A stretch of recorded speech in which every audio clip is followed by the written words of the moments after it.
А теперь танцуем под нашу песню.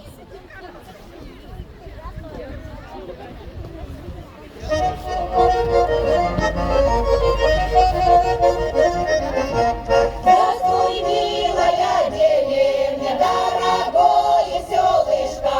Здравствуй, поле золотое, и над полем солнышко.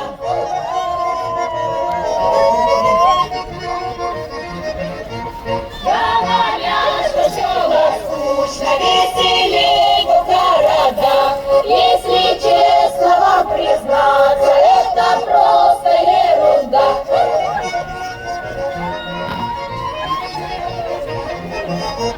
России деревня нынче забурлила жизнь ключом. Если где кому и скучно, то деревня ни при чем.